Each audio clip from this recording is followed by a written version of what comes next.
แนมพระซื่อ มื้อนี้บุญวาสนาดีเด้เกิดมาหากก็ได้ขึ้นภู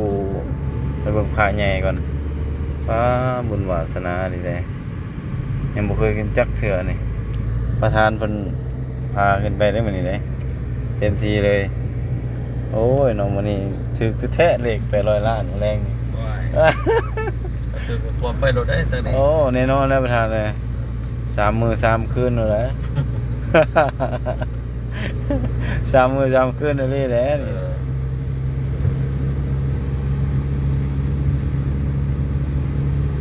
อ มาสาดนะ ใช่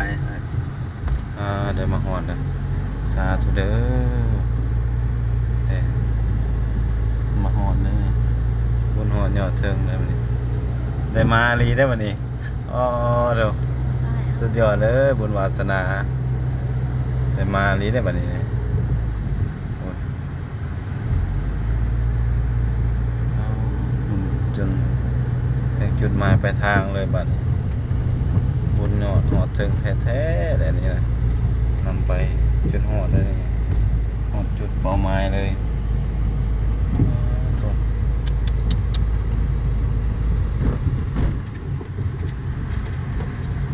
โถ่อ๋อโถ่บ่เคยไปจักเทื่อเลยนี่ครั้งแรกในชีวิตโถ่ เล่นได้ เย็นไวๆเลยชีวิต โกงลงเมืองเลย โถ่ เพราะมีทีมงานมาจากสกลมาเรื่องงานนี่แหละ เนาะ เออ นี่โอ้ยสำนี้ก็บุญวาสนาแล้วเอานะได้มาฮอดนี่แหละ ถึงเลข สาธุสาธุ อ้าวถึกเลขไป100 ล้านข่อยมานี่ได้นี่ ได้ลงกราบได้หยังแล้วนะ แท้แล้วนี่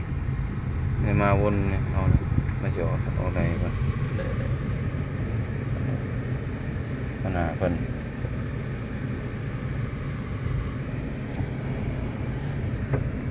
ไม่ไหวขนาดเพิ่น ไหวได้แล้ว ไม่ไหวเลยบ่ลงถ่ายรูปเพิ่น วันในน้องโค้งเห็นบ่ น้ำโค้งเห็นแล้วนี่ทางลงเมืองแล้วนี่ทางลงเมืองโอ้ เดี๋ยวให้ไปยืนเบิ่งน้องโค้งหน่อยนึง ได้ ถ่ายรูปเอาแล้ว อารมณ์เนาะ เออ สุดยอดเลยได้มาฮอดจุดนี้นะ เห็นบ่น้องโค้งเห็นบ่ แม่น เห็นบ่ข้างหน้าเห็นบ่ แม่นฟังลาวโอ้ได้ถ่ายรูปดีได้บ่นี่แป๊บเดียวเนาะอยู่นี่บ่ล่ะ นี่แหละนี่แหละไป